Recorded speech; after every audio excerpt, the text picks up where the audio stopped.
ఆ రోజు నేను చెప్పిన కత్తి ఆంధ్ర వాడిస్తాడు కానీ పొడిచేటోడు మన తెలంగాణ వాడే అని చెప్పిన. ఇలా వచ్చే ఆంధ్ర నాయకుడు చంద్రబాబు నాయుడే కానీ తోలుకష్టోడు ఎవడు మన తెలంగాణ కాంగ్రెస్ వాడే. వీళ్ళకి శాత కాదట. చంద్రబాబు నాయుడు డబ్బులు ఇవ్వాలి, చంద్రబాబు నాయుడు టికెట్లు ఇప్పియాలి. రేపు చంద్రబాబు నాయుడు పెత్తనం తెలంగాణ మీద వస్తే దరఖాస్తులు పట్టుకొని మనం విజయవాడకు పోవాలిగా. అంతే కదా. ఆ గతి కావన్నా మనకు. కొందరేమో అమరావతి బానిసలు, విజయవాడ బానిసలు, తెలంగాణ చంద్రబాబు నాయుడు గులాములు, మిగిలిన వాళ్ళేమో ఢిల్లీ గులాములు. ఈ గులాముల పాలన మనకు కావన్నా. చివరికి నేను ఒకటే మాట మీకు చెప్తా ఉన్నా, సీరియస్గా ఆలోచన చేయాలి. ఆశామాషిగా తీసుకోవద్దు, దెబ్బతింటారు.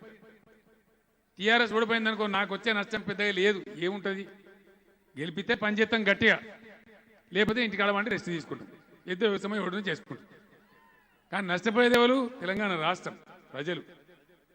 చంద్రబాబు నాయుడు చేతికి అధికారం పోనిస్తే ఇవాళ 35 ఉత్తరాలు రాసిండు మన ప్రాజెక్టులు కట్టద్దని. రేపు కట్టనిస్తాడా ప్రాజెక్టులు? ఆయన మనసు ఆంధ్ర గుంచుతుందా, తెలంగాణ గుంచుతుందా? ఒకనాడు ఈ మాట సీరియస్గా వినాలి మీరంతా దయచేసి. ఆదిలాబాద్ పత్రికా విలేకరులను కూడా నేను రిక్వెస్ట్ చేస్తా ఉన్నా, ఈ ప్రాంత బిడ్డలుగా మీరు చైతన్యం చేయాలి ప్రజలను దయచేసి. నిన్న చంద్రబాబు నాయుడు గారి ప్రస్తావన తీసుకొచ్చి నేను పొలిమేర్లు దాటి వరకు తరిమితే కాంగ్రెస్ పార్టీ నాయకులు భుజాల మీద మోసుకొని మళ్ళీ తీసుకొస్తున్నారు అని మాట్లాడుతున్నాడు. అదేవిధంగా ఈరోజు ఆదిలాబాద్ జిల్లాలో మాట్లాడుతూ నేను ఓడిపోతే నాకు వచ్చే నష్టమేం లేదు, నేను ఫామ్ హౌస్లో పోయి పండుకుంటా,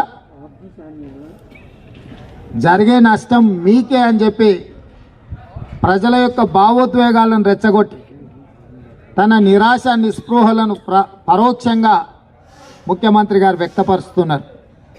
ఆయన ఫామ్ హౌస్లో పోయి పండుకుంటా అంటే ఆయన కొడుకు ఇంకా 2 ఆకులు ఎక్కువ చదివాడు, ఓడిపోతే నేను అమెరికాకు పారిపోతా అంటున్నాడు.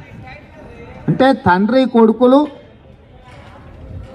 ఓడిపోయేటోనికి వరలుడు ఎక్కువ, మందిని ముంచడానికి మాటలు ఎక్కువ అన్నట్టుగా తండ్రి కొడుకుల వ్యవహారం కళ్ళగట్టినట్టుగా కనిపిస్తుంది.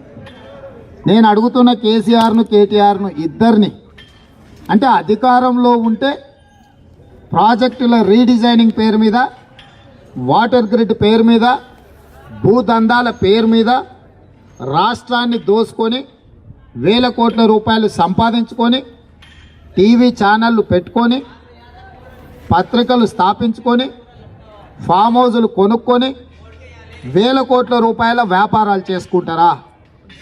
ఒకవేళ ఓడిపోతే ప్రతిపక్షంలో ఉండి ప్రజల పక్షాన అధికారంలో ఉన్న పార్టీ తీసుకుంటున్న నిర్ణయాలలో విశ్లేషించి సహేతుకమైన నిర్ణయాలు కానప్పుడు సలహాలు సూచనలు ఇచ్చి అవసరం అనుకుంటే ప్రజల తరఫున నిలబడి ప్రతిపక్ష పార్టీగా మీ ధర్మాన్ని నెరవేర్చి తీసుకున్న నిర్ణయాలలో ఉన్న లోపాలను ఎత్తి చూపి నిరసనలు తెలిపి అవసరమైతే ధర్నాలు చేసి రాస్తా రోకోలు చేసి రాష్ట్ర బంధులు చేసైనా ప్రజలకు అండగా నిలబడి సంక్షేమాన్ని అభివృద్ధిని సమపాళ్లలో ముందుకు నడిపించాల్సిన బాధ్యతాయుతమైన రాజకీయ పార్టీ అధ్యక్షులుగా మంత్రులుగా మీరు కాడి కింద పడేసి పారిపోతామంటుంటేనే సోనియా గాంధీ గారి సభ యొక్క ప్రభావము ఏ రకంగా ఉందో, సోనియా గాంధీ గారి పర్యటన టీఆర్ఎస్ పార్టీలో